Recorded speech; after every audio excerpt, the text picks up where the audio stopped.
4 princípios bíblicos para você prosperar financeiramente, mesmo em tempos de crise. No livro de Eclesiastes 5,19 diz assim: E quando Deus concede riquezas e bens a alguém e o capacita a desfrutá-los, a aceitar a sua sorte e a ser feliz em seu trabalho, isso é um presente de Deus. Meu irmão, minha irmã, uma coisa é fato: mais cedo ou mais tarde todos nós passaremos por momentos de fartura e também de dificuldades na vida financeira. Haverá momentos em que teremos uma boa quantia em dinheiro e outros em que lutaremos para ter até mesmo o básico para viver.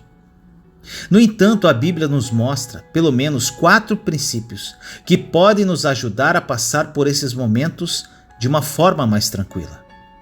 É possível sim prosperar financeiramente mesmo em tempos de crise. Mas, para que isso aconteça, precisamos aplicar essas lições com disciplina e principalmente sabedoria. Veja quais são esses princípios.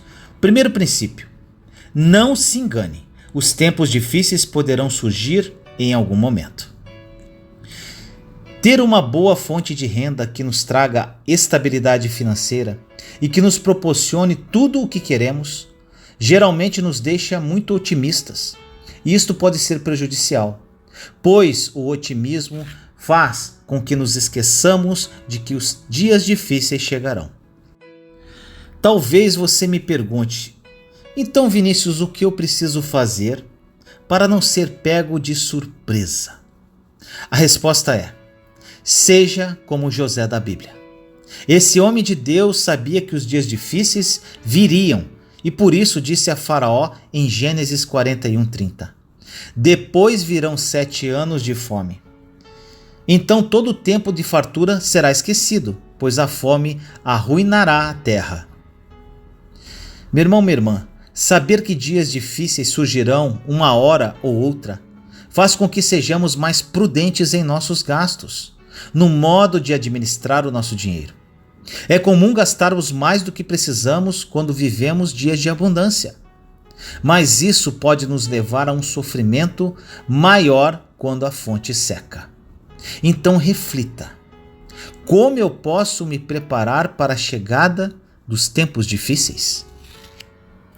Segundo princípio: trace uma estratégia bem definida para encarar os tempos difíceis. Quando a época das vacas magras chegar e desequilibrar a sua vida financeira, o que você fará? Como você agirá se perder o emprego? Se o seu salário for reduzido ou se o seu negócio vender menos do que nos tempos de bonança? José sabia exatamente o que fazer para enfrentar os dias de luta. Ele sabia que era preciso pensar sobre isso enquanto tudo ainda ia bem, para que a futura crise não tivesse um impacto tão negativo na vida do povo egípcio. Ele disse em Gênesis 41, versículos 34 a 36.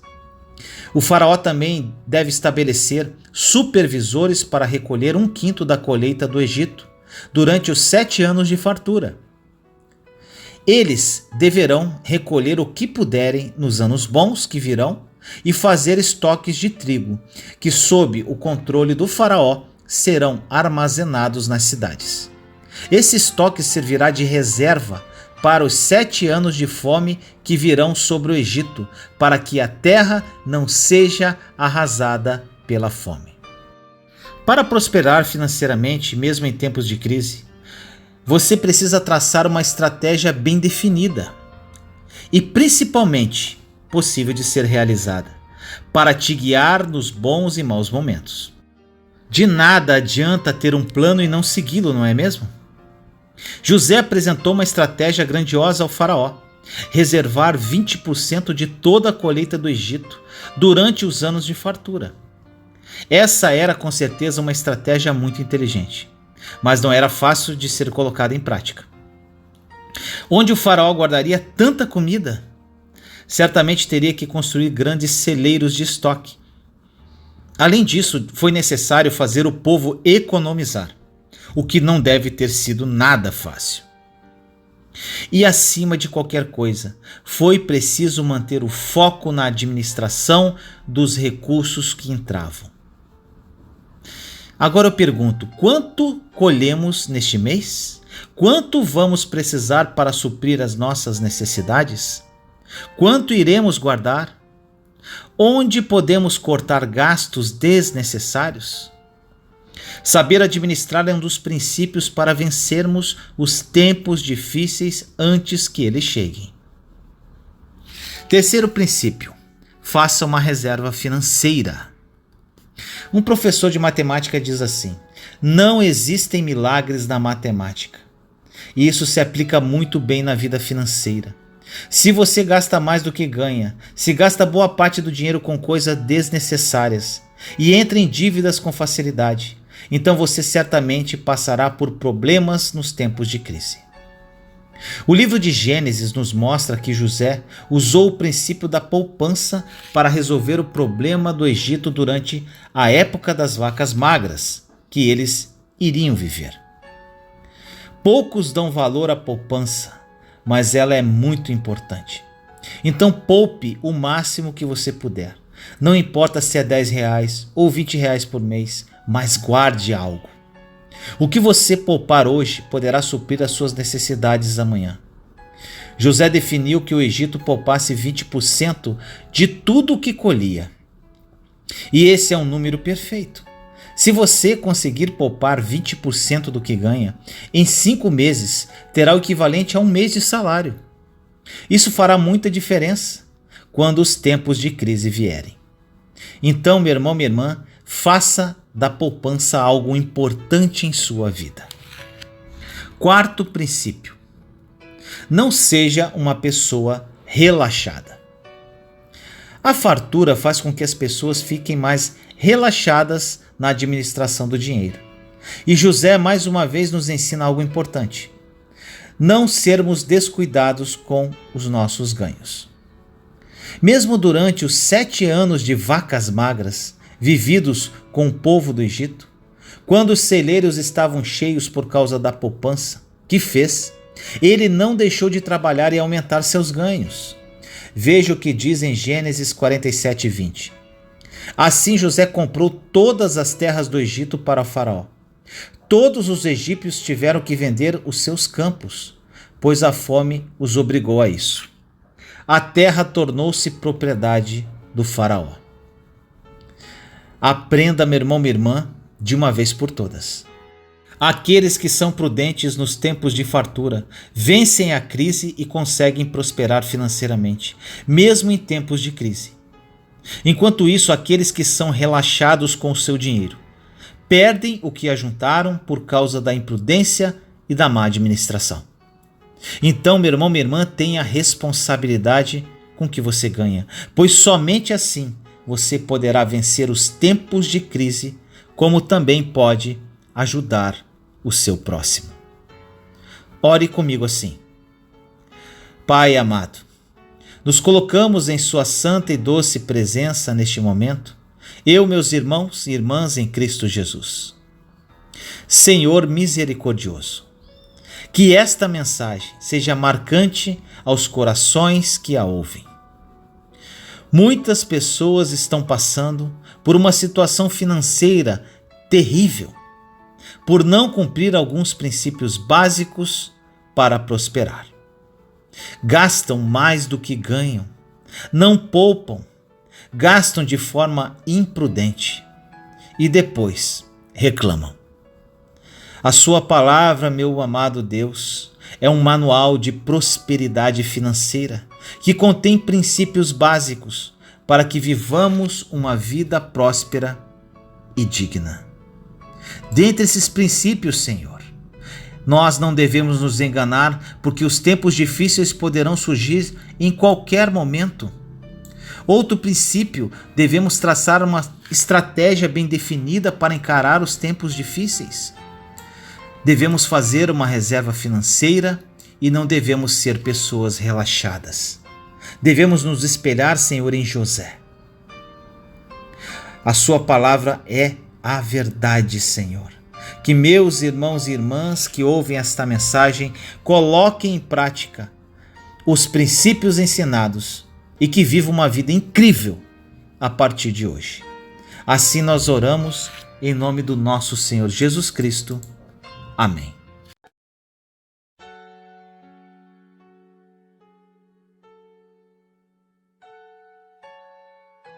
A fé acima dos sentimentos. Em 2 Coríntios capítulo 5, versículo 7 diz assim: porque vivemos por fé e não pelo que vemos. Em Hebreus capítulo 11, versículo 1 e 2 diz: ora, a fé é a certeza daquilo que esperamos e a prova das coisas que não vemos, pois foi por meio dela que os antigos receberam bom testemunho. Meus irmãos e irmãs, este assunto é de grande importância para a sua caminhada de fé. Eu falo isso pois no meu passado eu era uma pessoa muito emocional e agia através dos sentimentos. Foram derrotas atrás de derrotas. Nós somos humanos, temos emoções e sentimentos, mas eles nunca podem sobrepor a nossa fé. Para trazer essa mensagem ao seu coração, nós vamos falar de um personagem bíblico muito conhecido, Jó. Jó passou por muitas provações, mas sua paciência e sua fé triunfaram no fim, conforme está escrito no capítulo 42 do livro de Jó. O que precisa ficar muito claro é que naquela ocasião Deus permitiu que as provações viessem sobre a vida de Jó. O que não acontece nos dias de hoje, pois vivemos sob uma nova aliança. Deus não permite que o mal assole a nossa vida. Nós é que colhemos o que plantamos. Quando fazemos más semeaduras, passamos por períodos de aridez. Períodos em que parece que nada é capaz de nos ministrar ou saciar a nossa alma. Ficamos tão desanimados e dominados pelo nosso sentimento de tristeza que não conseguimos orar, não nos sentimos bem, nem quando ouvimos a última canção de adoração. Nada nos faz bem algum. Eu já passei por períodos assim em minha vida e Jó certamente passou por eles de uma forma extrema. Olha o que diz em Jó, capítulo 19, versículos de 7 a 11. Se grito, é injustiça, não obtenho resposta. Clamo por socorro, todavia não há justiça. Ele bloqueou o meu caminho e não consigo passar. Cobriu de trevas as minhas veredas, despiu-me da minha honra e tirou a coroa de minha cabeça. Ele me arrasa por todos os lados enquanto eu não me vou. Desarraiga a minha esperança como se arranca uma planta. Sua ira acendeu-se contra mim. Ele me vê como inimigo. Meus amados, hoje passo por experiências em que me sinto no alto de uma montanha. Mas também passei por vales. Mesmo depois de ter passado por um forte deserto e viver pela fé nos dias de hoje, minha vida de oração e louvor já passou por períodos de aridez. Houveram vezes que na minha vida de oração eu pude sentir a presença de Deus de forma sobrenatural. Mas em outras vezes eu não senti absolutamente nada. Mas, meu irmão, minha irmã, eu aprendi a crer definitivamente que Deus está comigo, quer eu sinta ou não. Também houve períodos em que eu podia ouvir Deus com muita clareza e saber que havia ouvido uma palavra oportuna para mim. Houve outros momentos em que não ouvi absolutamente nada. No início da minha caminhada com Deus, algumas vezes eu estive subindo e descendo. Quando estava no alto, sentia que era filho, e quando estava no baixo, sentia que era órfão. Quando tinha certeza que Deus havia me chamado, ficava para cima. E quando sentia incerteza quanto ao meu chamado, ficava para baixo. Quando os tempos de aridez me atacavam, deixava que eles me afetassem. Naquele momento eu não sabia o que estava acontecendo comigo, ou o porquê disso tudo. Agora entendo que estava passando por um processo de transformação profundo, e Deus estava tirando todas as coisas prejudiciais de mim, me levando ao ponto em que não baseasse minha fé em sentimentos. Meu irmão, minha irmã, eu serei honesto com você. Atualmente, raramente eu passo por períodos assim. Simplesmente eu amo a Deus e ponto final. Eu oro, creio que Ele me ouve e ponto final. Sei que fui chamado e faço o que fui chamado a fazer. E não vivo mais em altos e baixos como costumava viver. Sabe por quê, meu irmão, minha irmã? Porque aprendi a parar de basear tudo em meus sentimentos e a viver por fé. Não permito que minhas emoções determinem se eu creio que Deus está comigo ou não. Simplesmente escolho crer que Ele está e ponto final. Isso não significa que nunca posso passar por um tempo difícil ou que nunca tenho um dia mau. Mas esses períodos não controlam mais aquilo que eu creio. Não creio que Deus possa permitir que vivamos de um clímax emocional ao outro. Se fizesse isso, dependeríamos demais desses momentos e provavelmente começaríamos a ter uma ideia a nosso respeito mais elevada do que deveríamos. Deus nos ama e nos protege de dependermos demais das emoções, para que Ele possa continuar a nos usar. Precisamos aprender a confiar que Deus sabe o que está fazendo em nós. Se sentirmos algo em nossas emoções, tudo bem. Se não sentirmos nada, tudo bem também. Devemos nos lembrar de que estamos envolvidos com seu chamado para toda a vida.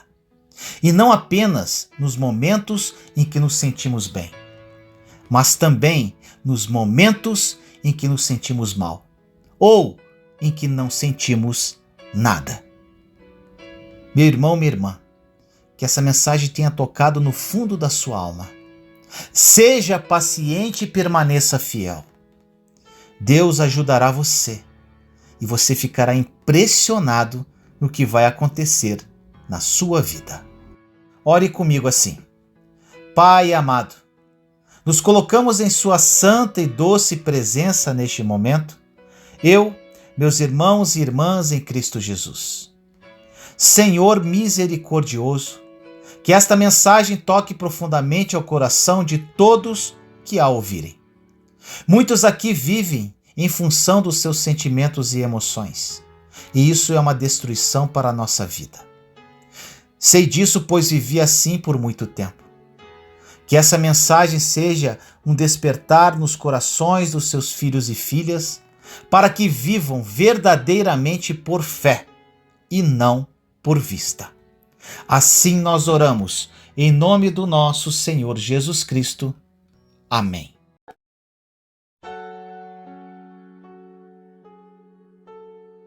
O que você pediria a Deus para mudar a sua vida? No livro de Efésios, capítulo 5, versículos 15 e 16 diz assim: Tenham cuidado com a maneira como vocês vivem, que não seja como insensatos, mas como sábios, aproveitando ao máximo cada oportunidade, porque os dias são maus. Meu irmão, minha irmã, se Deus lhe dissesse que você podia pedir qualquer coisa e que Ele daria a você, o que você pediria? Salomão teve a oportunidade e Deus ficou extremamente satisfeito com seu pedido. Olha essa passagem em 1 Reis, capítulo 3, versículos de 5 a 10. Em Gibeon, o Senhor apareceu a Salomão num sonho. À noite, e lhe disse: Peça-me o que quiser e eu lhe darei. Salomão respondeu: Tu foste muito bondoso para com teu servo, o meu pai Davi, pois ele foi fiel a ti, e foi justo e reto de coração. tu sustentaste grande bondade para com ele, e lhe deste um filho que hoje se assenta no seu trono. Agora, Senhor meu Deus, fizeste o teu servo reinar em lugar de meu pai Davi. Mas eu não passo de um jovem e não sei o que fazer. Teu servo está aqui entre o povo que escolheste, um povo tão grande que nem se pode contar. Dá, pois, ao teu servo um coração cheio de discernimento para governar o teu povo e capaz de distinguir entre o bem e o mal. Pois quem pode governar este teu grande povo? O pedido que Salomão fez agradou ao Senhor. Meus amados, ele pediu sabedoria, uma mente com entendimento e um coração que ouve para que ele pudesse discernir entre o bem e o mal. Seria uma grande bênção se todos os filhos de Deus entendessem o valor da sabedoria, do entendimento, do critério, do discernimento e da prudência. Provérbios nos ensina que estas coisas são mais valiosas do que tudo o que mais possamos desejar. Elas são mais valiosas que o ouro e a prata, os rubis ou as pérolas, ou outras pedras preciosas. Olha o que diz em Provérbios capítulo 3, versículos de 13 a 15. Como é feliz o homem que acha sabedoria, o homem que obtém entendimento, pois a sabedoria é mais proveitosa do que a prata e rende mais do que o ouro. É mais preciosa do que rubis. Nada do que você possa desejar se compara com ela. O que buscamos na vida revela muito a respeito do nosso caráter. Muitos de nós buscam as coisas erradas e, em consequência, nunca estamos satisfeitos e realizados. Se buscarmos a Deus com a nossa necessidade número 1 na vida e pedirmos entendimento nos seus caminhos, ficaremos contentes e Deus acrescentará outras coisas, como ele fez com Salomão. Deus ficou tão satisfeito com o pedido de Salomão por sabedoria, que também deu popularidade, fama e abundância em riquezas e bens, amigos, família, sucesso e tudo mais que ele poderia querer na vida. Olha o que diz em Tiago capítulo 1, versículos de 5 a 8. E se algum de vós tem falta de sabedoria, peça a Deus, que a todos dá liberalmente e não o lança em rosto, e ser-lhe-á dada. Peça, porém com fé, não duvidando, porque o que duvida é semelhante à onda do mar, que é levada pelo vento e lançada de uma para outra parte. Não pense tal homem que receberá do Senhor alguma coisa. O homem de coração dobre é inconstante em todos os seus caminhos. Ao mencionar sabedoria, Tiago está se referindo não somente ao conhecimento, mas também à habilidade de tomar decisões sábias em circunstâncias difíceis. Sempre que precisamos de sabedoria, podemos orar a Deus, e Ele generosamente proverá aquilo que precisamos. Os cristãos não têm que ficar tateando, procurando no escuro, esperando encontrar inesperadamente as respostas. Podemos pedir a sabedoria de Deus para dirigir as nossas escolhas. Sabedoria significa discernimento prático. Começa com respeito a Deus, conduz a um viver correto e resulta em habilidade aumentada para dizer o que é certo ou errado. Deus está disposto a nos dar esta sabedoria, mas seremos incapazes de recebê-la se os nossos propósitos forem egocêntricos e não estiverem centrados em Deus. Para conhecermos qual é a vontade de Deus, precisamos ler a sua palavra e pedir que Ele nos mostre como obedecê-la. Então devemos fazer aquilo que Ele nos diz. Não devemos acreditar apenas na existência de Deus, mas também em seu cuidado amoroso. Isto inclui em confiar em Deus e ter a esperança de que Ele ouvirá e responderá quando orarmos. Devemos deixar de lado a nossa atitude crítica quando viermos a Ele. Deus não concede todo pedido irrefletido ou egoísta. Devemos ter a confiança de que Deus alinhará os nossos desejos com os seus propósitos. Uma mente duvidosa não está completamente convencida de que a maneira de Deus seja a melhor. Ela trata a palavra de Deus como qualquer conselho humano e retém a opção de desobedecer. Oscila entre a submissão aos sentimentos subjetivos, às ideias do mundo e aos mandamentos de Deus. Se sua fé é nova, meu irmão, minha irmã, fraca ou relutante, lembre-se de que você pode confiar em Deus. Então seja fiel a Ele. Para estabilizar a sua mente oscilante ou duvidosa, comprometa-se sinceramente com Deus de todo o seu coração. Se você já viu o movimento constante das enormes ondas do mar, você sabe como elas são turbulentas, sujeitas às forças do vento, da gravidade e da maré. A dúvida torna uma pessoa inquieta como as ondas turbulentas. Se você quiser deixar de ser agitado, confie em Deus para mostrar o que é melhor para a sua vida. Peça a sabedoria e confie que Ele lhe dará. Então as suas decisões serão certas e sólidas. Agora uma pergunta, meu irmão, minha irmã. O que você está buscando? Fiquei me confrontando com esta pergunta durante o meu deserto. Percebi o quanto eu estava mais preocupado com as minhas circunstâncias do que com a minha vida espiritual. Estava mais focado nos acréscimos do que no principal. Quando comecei a criar intimidade com Deus, aprendi o que realmente tem valor. E a sua graça me capacitou a mudar meu foco. Sou eternamente grato a Deus por ter essa revelação. E agora eu costumo repetir a pergunta de tempos em tempos: o que eu estou buscando?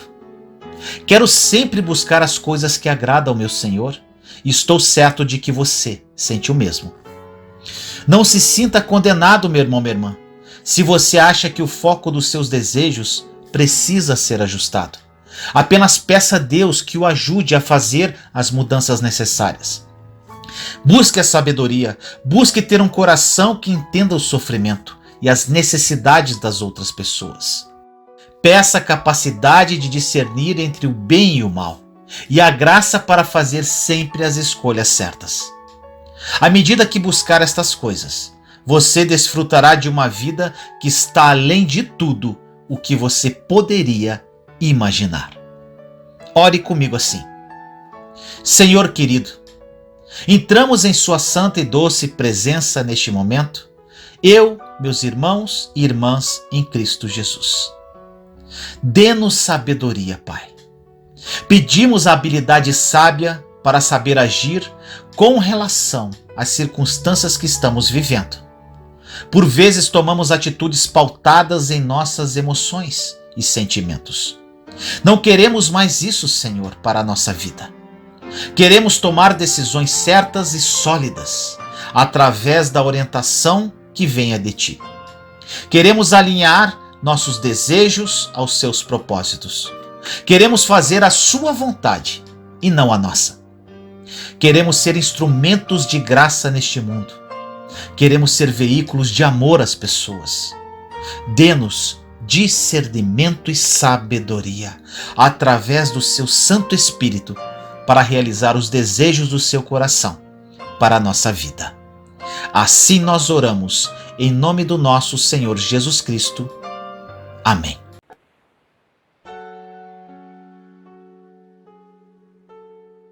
Jesus é mais que o suficiente. Você não precisa de nada. No livro de Levítico, capítulo 20, versículo 6, diz assim: Voltarei o meu rosto contra aquele que procurar médiuns e espíritas para segui-los, prostituindo-se com eles. Eu o eliminarei do meio do seu povo. Deus diz que ele se voltaria contra qualquer pessoa que consultasse espíritos familiares e procurasse médiuns para se prostituir, seguindo-os em vez de seguir o seu Criador, conforme a passagem. Multidões consultam as estrelas antes de tomarem decisões. Até para coisas tão simples como em que época devem cortar o cabelo. No entanto, um estudo da palavra de Deus mostra claramente que tais coisas são abominação para Deus. Até mesmo usar e depender de amuletos da sorte é uma afronta a Ele. A nossa fé deve estar somente nele e não numa porção de outras coisas. Aqueles que acreditam em Jesus Cristo não precisam depender da sorte. Podemos confiar que Deus nos abençoará. É errado buscar orientação para nossas vidas através de qualquer meio, exceto o próprio Deus, a sua palavra, ou um amigo ou conselheiro cheio do Espírito Santo que seja aprovado por Deus. Ele fica ofendido quando procuramos essas outras fontes. E quando o fazemos, não temos a vida pacífica, alegre e próspera que ele preparou para nós. Se você já buscou orientação de médiuns, guias espirituais, horóscopo ou qualquer outra atividade oculta, eu o encorajo firmemente a se arrepender de todo o coração, a apropriar-se da misericórdia dele e a se afastar por completo dessas coisas. Depois eu incentivo você a manter o seu coração puro e a tomar cuidado com o que você lê, vê ou ouve. Assim como você não pode ouvir bem 2 estações de rádio ao mesmo tempo, também não pode servir 2 senhores. Olha o que diz em Lucas 16:13.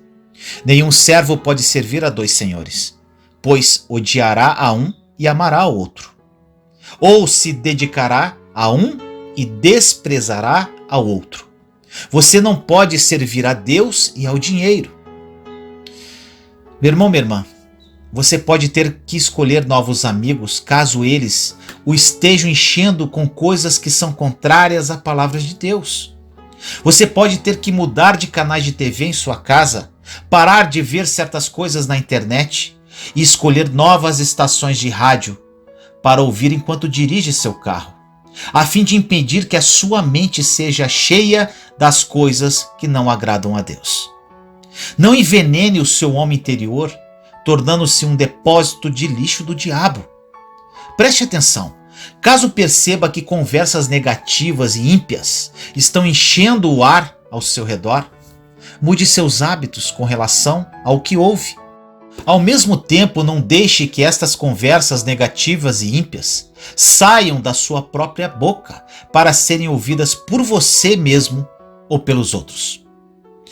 Jesus disse em Mateus capítulo 5, versículo 8: Bem-aventurados os puros de coração, pois verão a Deus. Se você tem um coração puro, desfrutará de clareza mental. Você perceberá nitidamente o plano de Deus para a sua vida e não se sentirá sem objetivo ou confuso. Para manter o seu coração puro perante o Senhor, afaste-se das coisas que contaminam. Viva uma vida pura e limpa que flua como água cristalina, porque Deus é sua única fonte. Quando Jesus estava naquele madeiro e gritou: Está consumado, começou um novo tempo, uma nova aliança. Ali foi a prova mais que suficiente do amor dele por mim e por você. Quando você entender do fundo da sua alma que Jesus é o suficiente, sua vida mudará de uma forma incrível e, em hipótese nenhuma, você procurará outras fontes para beber. Para que nada afete a nossa caminhada, precisamos definir se Jesus vai ter o lugar de importância em nossa vida, sendo prioridade número 1. O motivo pelo qual o evangelismo fracassa muitas vezes é porque não parecemos com o Cristo que professamos. Um exemplo: falamos para nossa família que Jesus é suficiente, mas na primeira crise financeira nos sentimos abatidos e começamos a esmorecer na fé e corremos para outras fontes. Muitas pessoas estão dizendo nas redes sociais que Jesus é o suficiente, mas no primeiro problema de relacionamento já dão espaço para pensamentos de morte, de desistência e começam a questionar a fé e correm para outras fontes. Meu irmão, minha irmã, quando declaramos para o mundo que Jesus é suficiente, estamos dizendo que nada mais precisa ser acrescentado, porque todo o nosso vazio já foi preenchido por Ele. Por vezes falamos assim: Senhor, se aquilo tivesse sido diferente, se aquela porta tivesse aberto um pouco antes, se aquele negócio tivesse sido fechado, se aquela entrevista tivesse dado certo, se aquele convite para aquela empresa tivesse acontecido, se eu não tivesse falado o que eu falei, se eu não tivesse feito as alianças que eu fiz. Meu irmão, minha irmã, Jesus te diz hoje: pare de me colocar em um tempo que não existe mais e olha para aquilo que está disponível hoje. Eu continuo mudando histórias, eu continuo liberando destinos, eu continuo curando os enfermos, eu continuo restaurando as vidas, eu continuo ressuscitando o que morreu em sua vida. E você não precisa de mais nada, apenas de mim. O mesmo Deus que fez o passado continua fazendo hoje. Durante a nossa jornada de fé, precisamos escolher que Jesus é o suficiente. Deus pode liberar para você palavras, destinos. Pode te dar algo tão poderoso que você nem ousaria um dia imaginar. Ele pode mudar para sempre a sua história. Ore comigo assim: Senhor amado, nos colocamos em sua santa e doce presença neste momento, eu, meus irmãos e irmãs em Cristo Jesus. Pai querido, que essa mensagem seja um despertar no coração dos que a ouvem. Muitas pessoas procuram diversas fontes para beber da água viva que só o Senhor carrega. Que eles acordem, Pai. Jesus é mais que suficiente e pode mudar realidades. Ele é o mesmo de ontem, de hoje e de sempre. Não precisamos de mais nada, apenas dele. Os acréscimos virão como consequência da conexão à videira. Obrigado, Deus, por Jesus. Obrigado, Jesus, por ser o suficiente em nossas vidas e pela sua prova de amor por nós naquela cruz. Obrigado. Assim nós oramos, em nome do nosso Senhor Jesus Cristo.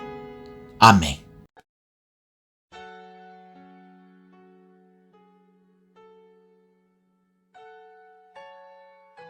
A alegria do Senhor é a nossa força. No Salmo 16, versículo 11, diz assim: Far-me-ás ver a vereda da vida, na tua presença há abundância de alegrias. A tua mão direita há delícias perpetuamente. Hoje vamos falar da alegria do Senhor, que nos fortalece dia a dia. No livro de Neemias, quando o povo ouviu as palavras da lei, chorou de tristeza. Mas Esdras falou-lhes assim, em Neemias capítulo 8, versículo 10. E Neemias acrescentou: Podem sair e comam e bebam do melhor que tiverem, e repartam com os que nada têm preparado. Este dia é consagrado ao nosso Senhor. Não se entristeçam, porque a alegria do Senhor os fortalecerá. O autor de Provérbios disse que um coração bem disposto, ou seja, alegre, age como um remédio eficiente. Olha o que diz em Provérbios 17, 22. O coração bem disposto é remédio eficiente, mas o espírito oprimido resseca os ossos. Deus nos deu alegria. Ela é um fruto do Espírito Santo que foi dado aos crentes, mas que precisamos alimentar e libertar em nossas vidas. Sendo a alegria um fruto do Espírito, precisamos estar devidamente conectados à videira Jesus Cristo. Olha o que diz em João capítulo 15, versículo 3. Vós já estáis puros pela palavra que vos tenho anunciado. Permanecei em mim e eu permanecerei em vós. O ramo não pode dar fruto por si mesmo, se não permanecer na videira. Assim também vós, não podeis também dar fruto, se não permanecerdes em mim. Meu irmão e minha irmã, a única forma de um ramo dar fruto é continuar conectado à videira. Somos os ramos e a videira é Cristo Jesus. Em nossa caminhada devemos estar ligados inteiramente à videira, pois caso isto não aconteça, poderemos ser cortados dela e com isso perder a seiva que vem do tronco para nos manter vivos. Jesus, como videira, nos fornece gratuitamente uma força vital para produzirmos frutos, e essa força é o Espírito Santo. Os prazeres do mundo hoje são muito atraentes. Para permanecermos conectados a Jesus Cristo é muito difícil. Temos que estar plenamente fortalecidos no Espírito para não cairmos em tentação. Mas temos que ter na consciência que os prazeres mundanos são passageiros. São alegrias momentâneas que acabam por si só. O que o Senhor nos oferece é a felicidade plena. Podemos viver um pedacinho do céu ainda nesta vida quando nos conectamos de corpo e alma junto a Jesus Cristo. É uma felicidade inexplicável e permanente.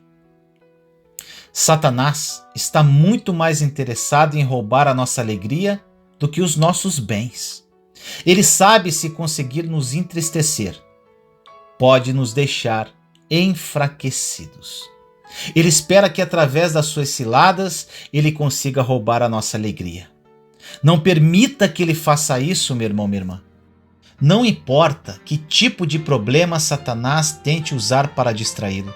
Não lhe dê atenção. Cada dia que Deus nos dá é um presente santo e precioso da parte dele. Devemos desfrutá-lo completamente. Não devemos desperdiçar o que Deus dá. Deixe o diabo esgotar-se provocando incêndios na sua vida, mas não desperdice o seu tempo tentando apagá-los. Coloque a sua confiança em Deus e tome a decisão de se alegrar. A alegria é poderosa. Esdras sabia disso e por isso instruiu o povo a extrair a sua força da alegria de Deus. Também disse a eles que comessem, bebessem e enviassem porções aos que nada tinham. Eles entenderam essas palavras e se ocuparam em ser uma bênção e em ser um povo alegre. A Bíblia diz que mais abençoado é dar do que receber. Em Atos 20:35 diz assim: em tudo o que fiz mostrei-lhes que mediante trabalho árduo devemos ajudar os fracos. Lembrando as palavras do próprio Jesus que disse: há maior felicidade em dar do que em receber. Por quê, meu irmão, minha irmã? Porque quando recebemos algo, recebemos somente o presente. Mas quando damos, recebemos a alegria de dar. Nada libera alegria sobrenatural em nossas vidas do que ser uma bênção para os outros. O egoísmo, o egocentrismo voltam nosso foco para nós mesmos e bloqueiam a nossa alegria. Mas dar significa totalmente o contrário e faz o oposto. As pessoas ficam felizes quando estendem a mão para os outros porque estão agindo dentro da vontade de Deus. Ele não nos chamou para ficarmos voltados para nós mesmos, mas para nos voltarmos para fora em direção aos outros. Quando amamos as pessoas com o amor incondicional que recebemos de Deus, a alegria tomará conta de nossos corações. Olha essas passagens. João, capítulo 15, versículo 12. O meu mandamento é este: que vos ameis uns aos outros assim como eu vos amei. Romanos capítulo 12, versículo 10. Amai-vos cordialmente uns aos outros com amor fraternal, preferindo-vos em honra uns aos outros. Romanos capítulo 13, versículo 8. A ninguém devais coisa alguma, a não ser o amor com que vos ameis uns aos outros, porque quem ama aos outros cumpriu a lei. Meu amado irmão e irmã, seja uma bênção, seja feliz e seja de uma forma deliberadamente. Satanás vem para nos roubar, mas Jesus veio para que tivéssemos vida e a tivéssemos conforme diz em João 10:10. O ladrão vem apenas para furtar, matar e destruir. Eu vim para que tenham vida e a tenham plenamente. Temos que ter consciência que Satanás já foi derrotado na cruz por Jesus, meu amado irmão e irmã. Está consumado. Temos que assumir o nosso poder e autoridade e não deixar que ele roube a nossa alegria, que vem do coração do Senhor. Ore comigo assim. Senhor amado, nos colocamos em sua santa e doce presença neste momento, eu, meus irmãos e irmãs em Cristo Jesus. Pai querido, escolhemos viver esta alegria que vem de Ti e é a nossa força. Infelizmente, muitos de nós procuram uma falsa alegria em coisas ou pessoas. A verdadeira alegria é fruto do Espírito Santo e vem como consequência da nossa conexão à videira verdadeira, Jesus Cristo. Que sejamos veículos de graça na vida de outras pessoas, pois não existe nada melhor nesta vida do que ajudar o próximo. Seremos bênção na vida de nossos irmãos. Assim nós oramos em nome do nosso Senhor Jesus Cristo. Amém. Se você gostou desta mensagem, compartilhe para edificar mais vidas. Caso queira adquirir o meu livro Terra Prometida 21 lições que me ajudaram a vencer o deserto, o link está na descrição desse vídeo. Aproveite a promoção por tempo limitado. Te amo em Cristo Jesus.